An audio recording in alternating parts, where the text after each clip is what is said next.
go in data tab and enable the filter. So after once you enable filter, this icon should be there, indicating that this column is enabled the filter option. So let's start with the first column, of which is date. Let me see what are the options available under the filter. So if you say filter, it's a date filter and its values stating. So we can go for before, after, between, yesterday, other things are there which you can take away. Parallelly, this summarization is there year wise, and parallelly month are there. So say I'm looking for data of only 2 years, 17 and 16. You can filter it. So data would be get filtered based on your selection part. And even if you say it should be before any date, I say let it be looking for data which is less than 2017, January 2017. Or even though you can click on the calendar icon, you will get an option. So you'll be getting data which is less than January 1st, 17. And parallelly, you do have option of between also. There you can range to range. I'd say I'm looking for data which is between let me say 16 and 31st December 17. 2 years data I'm looking for.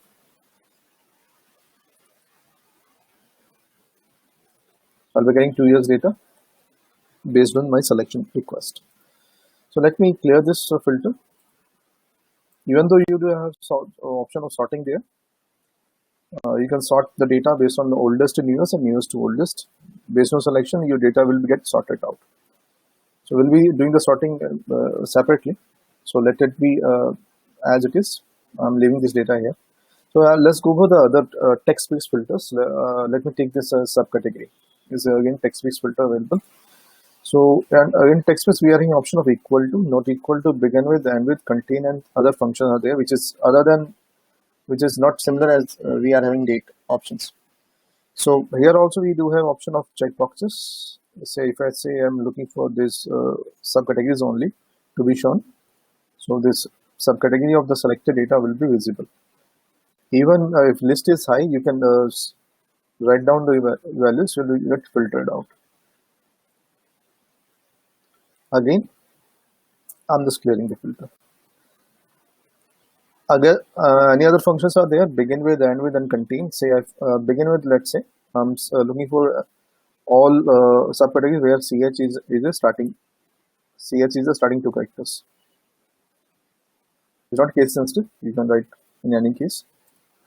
Clearing filter. Let's see the numeric one. It's a most used filter type. So in numbers, we are having equal to, not equal to, greater than, less than, greater than, or equal to, and between. So many things are there. So let me write down, say I'm looking for CL between 1000 and 2000. So I don't have any CL between that area. So let me change my values. Oh, I had given the wrong values. So 1000 and 2000. So again, don't have data for this. Let me change. I'll change it 100. So let me say 500 to 2000. So based on data value, if data is available, show. Otherwise, won't show. Clear the. Again, manually also you can choose if needed. It is not. We never do this manual selection in the case of numbers, because we generally have higher limits and lower limit to be filtered out. So depending on case, if you want, you can go for top 10 top values are there. Say I'm looking for top 10 of sales. So based on the sales descending order, a top 10 will be get displayed. So you can choose your requirement. So date would be having different function altogether, and number would be having different function altogether. Depending on case, you can go for.